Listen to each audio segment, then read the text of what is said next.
Praise the lord ప్రియులారా. Christians అయిన మనము కొన్ని దినాలను అసలు చేసుకోకూడదు. సో దాంట్లో చాలా దినాలు వస్తాయి.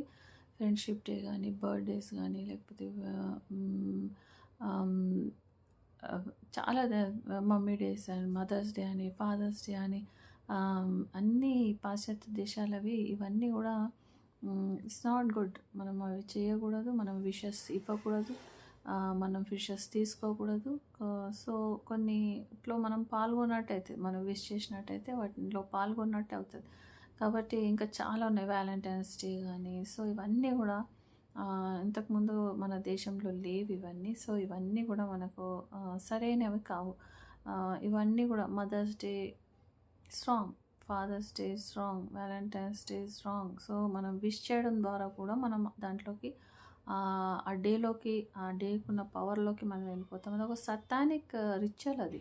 సో ఇట్లా హ్యాలోవిన్ డే కానీ, లేకపోతే ఇంకేమన్నా కూడా కానీ, అవి మనము విష్ చేయడం ద్వారా మనము ఆ సాంప్రదాయాన్ని మనం పాటిస్తున్నట్టు లెక్క, మనము దాని కంట్రోల్లోకి వచ్చినట్టు లెక్క. సో మదర్స్ డే అని, ఫాదర్స్ డే అని, సో ఇవన్నీ డేస్ సటానిక్, ద డెమనిక్.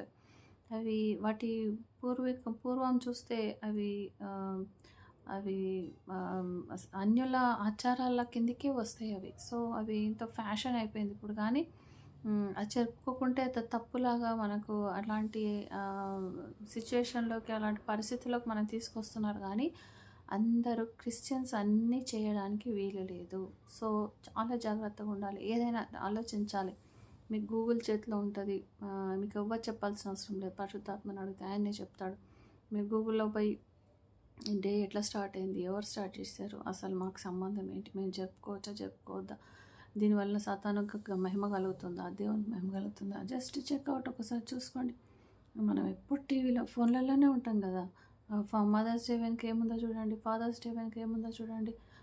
ప్రతిరోజు దేవుంది అన్నాడు కదా దేవుడు. మరియు ఈ మధ్యలో ఇవేం రోజుల మధ్యలో, సో వీటిని మనం సెలబ్రేట్ చేయాలా, గిఫ్ట్స్ ఇచ్చి ఇవ్వాలా, పుచ్చుకోవాలా, ఇవన్నీ కూడా సటానిక్ రిచువల్సా?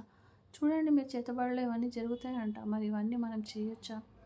కనుక్కుందాం, మనం కూడా కనుక్కుందాము. పాముల వల్ల వివేకంగాను, పావురం వల్ల నిష్కపటంగాను ఈ లోకంలో ఉండడానికి దేవుడు మా అందరి కృపను అనుగ్రహించను గాక. ఎందుకంటే సతాను చాలా తెలివిపరుడు. ఆయన రెండవ కెరూబుగా ఉన్నాడు. సో సాతానుకు ఉన్న జ్ఞానం ముందు మనం చాలా తక్కువ. కాబట్టి మనల్ని ఎలాగైనా మోసం చేయొచ్చు సాతాను. కాబట్టి మోసంలోంచి మనల్ని కాపాడు, మన దేవుణ్ణి అడుగుదాము. దేవుడు తన గొప్ప కృపను మనందరికీ అనుగ్రహించను గాక.